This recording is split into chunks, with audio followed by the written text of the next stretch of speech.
This is one of those cases where to solve a community crime, we need the community's help. And we released at one point the video that we have of who did this. And what we want the community to understand is the crime that occurred here, this arson, has a tremendous impact on the community. This is a care facility. There are people waiting for care who now have to be delayed because of the crime that occurred here. We don't know why this happened. We don't know who did this. We have video of what we believe are the suspects.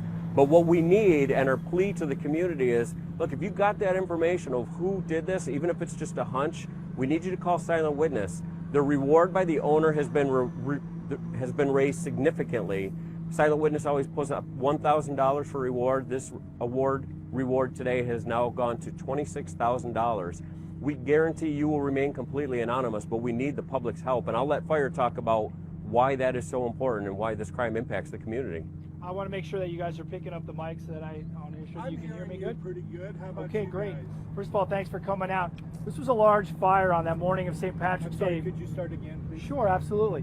So on the morning of March 18th, St. Patrick's Day, there was a large fire, a 3-alarm fire that affected this community.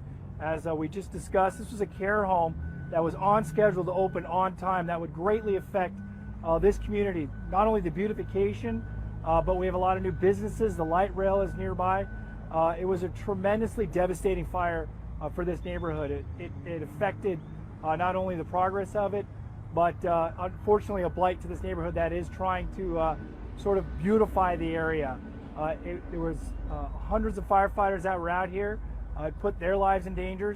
We had homes that were occupied that were also in danger.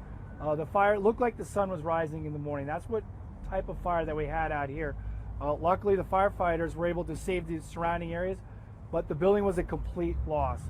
So it's very important for us, for any fire that's deliberately set in our community, we can't stand for that. We need to make sure that we punish those that were responsible for it.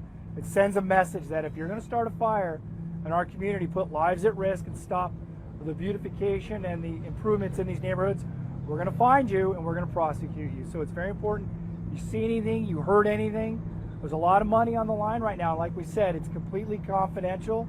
Who you are will not be released. And we just want to catch whoever was out here and started this fire.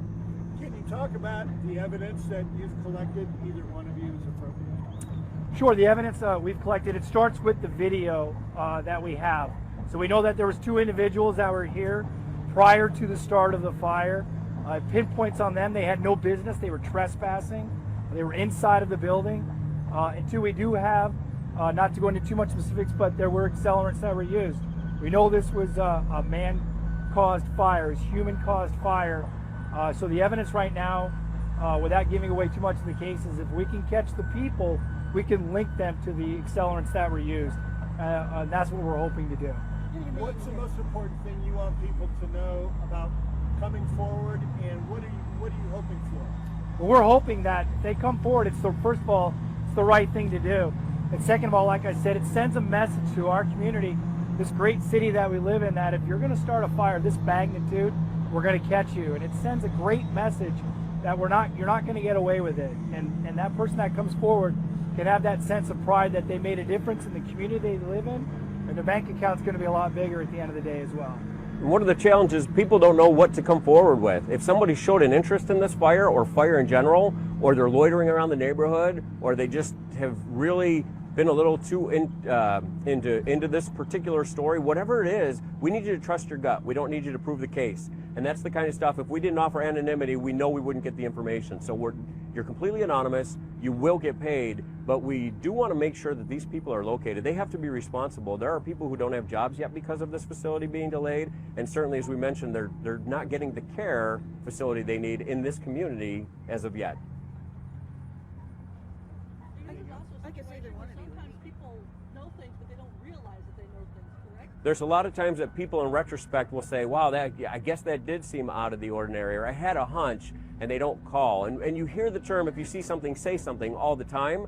What we don't want people to do is overanalyze the information. A seemingly small piece of information to you might be critical to the fire investigators. And I just have to mention, this is one of the coolest collaborations. This is police and fire together. The fire department personnel are sworn peace officers. They are working together to make this community safer and make an arrest. Go ahead, Barbara. Yeah, any even minor headway in terms of leads, anything that you know now that say you didn't know even a few weeks ago when this first came to light.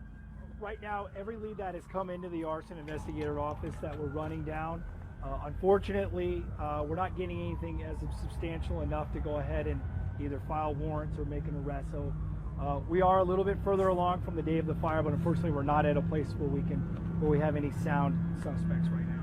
You gave me some stats about the facility, about the square footage that was lost, and you know the dollar value. You have that. Right now, as far as the square footage and all that, I believe because it was a mixed-use facility, we don't have the exact numbers. A large facility was going to house hundreds of care folks that needed that care, and the dollar amount was into the millions. Okay, great. Thank you all for coming Thank you, out. guys.